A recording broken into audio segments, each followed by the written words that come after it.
ইফতারে মুচমুচে কোনো কিছু খেতে চাইলে নিজের মতো করে ইফতার সাজিয়ে নিন। এক আপু কমেন্টে লিখেছেন, আপনার শাশুড়িকে নাকি রোজ রোজ রোজায় ধরে, শাশুড়ির বকবকানিতে আপনার ইফতার বানাতে ইচ্ছে করে না। আপুকে আমি বলবো, আপু মন খারাপ না করে আপনি আপনার মতো করে ইফতার বানিয়ে নেবেন। এমন মজার মুচমুচে ইফতার যখন টেবিলে দেখবেন যে শাশুড়ির বকবকানি তো বন্ধ হবে, কখনই আর রোজা রেখে রোজায় ধরবে না।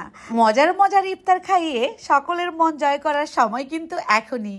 আর কথা না বাড়িয়ে চলে যাব মূল রেসিপিতে। দেখিয়ে দিব আজকে পুরে ভরা মজার রোল। এই রোল খাইয়ে সকলকে বশ মানিয়ে নিন এবার রোজার ইফতারে। প্রথমে 2 টেবিল চামচ পরিমাণ রান্নার তেলের মধ্যে 3টা পেঁয়াজ কুচি দিয়ে দিচ্ছি হাফ কাপ পরিমাণ চিকেনের বুকের মাংস, স্বাদ অনুযায়ী লবণ দিচ্ছি, আদা রসুনের পেস্ট দিয়ে দিচ্ছি 1 টেবিল চামচ পরিমাণ। এবার চিকেনটাকে একটু ভেজে নিব। এর মধ্যে আমি কিছু সবজি দিব। সবজির মধ্যে আছে গাজর, আলু কুচি, আছে পেঁয়াজের কলি। এভাবে করে কিছু সবজি দিয়ে আমরা একটা পুর রেডি করে নিব। 2-3টা মরিচ কুচিও দিয়ে দিলাম। খুব ভালোভাবে নেড়ে চেড়ে এই পুরটাকে রান্না করব 4 মিনিটের মতো। সবশেষে দিয়ে দিচ্ছি হাফ চা চামচ পরিমাণের মতো গোলমরিচের গুঁড়া, ধনিয়া পাতা কুচি।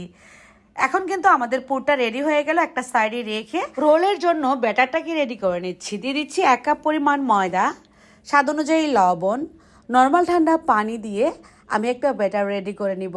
এই জায়গায় চাইলে কিন্তু আপনারা বেশি কম দিতে পারেন আটা বা ময়দা। একটা কাঁটা চামচ বা হ্যান্ড উইচের মাধ্যমে খুব ভালোভাবে নেড়ে চেড়ে একটা স্মুথ ব্যাটার তৈরি করে নিলাম।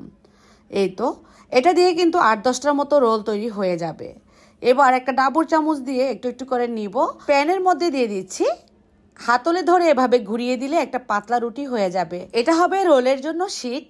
এই শীটটা কিন্তু তেল ছাড়াই আমরা এভাবে করে ভেজে নেব। তারপর তেলটা ব্যবহার করব।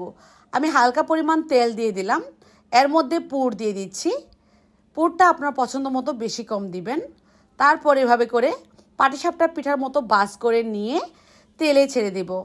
অল্প তেলেই এই রোলগুলা আমি ভেজে নেব। প্রত্যেকটা রোল কিন্তু আপনার পছন্দ মতো করে বানিয়ে নিতে পারবেন এই ব্যাটার দিয়েই। তারপর উল্টিয়ে পাল্টিয়ে মুচমুচি করে ভেজে নিতে হবে।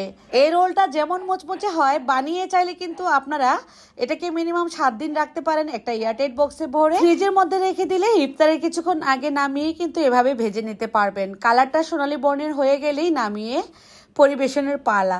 এটা গরম গরম অনেক বেশি মজা আর দীর্ঘ সময় ধরে অনেক বেশি মুচমুচে থাকবে। সব ইফতারের রাজা হবে এই পুরে ভরা রোল। এই রোল বানিয়ে টেবিলে সাজিয়ে দিলে দেখবেন যে এক নিমেষেই শেষ হয়ে যাবে ইফতারের টাইমে। এটা শুধু দেখতেই সুন্দর হয় না, খেতে ভীষণ মজার। আশা করি আপনারা দেখেই বুঝে গিয়েছেন।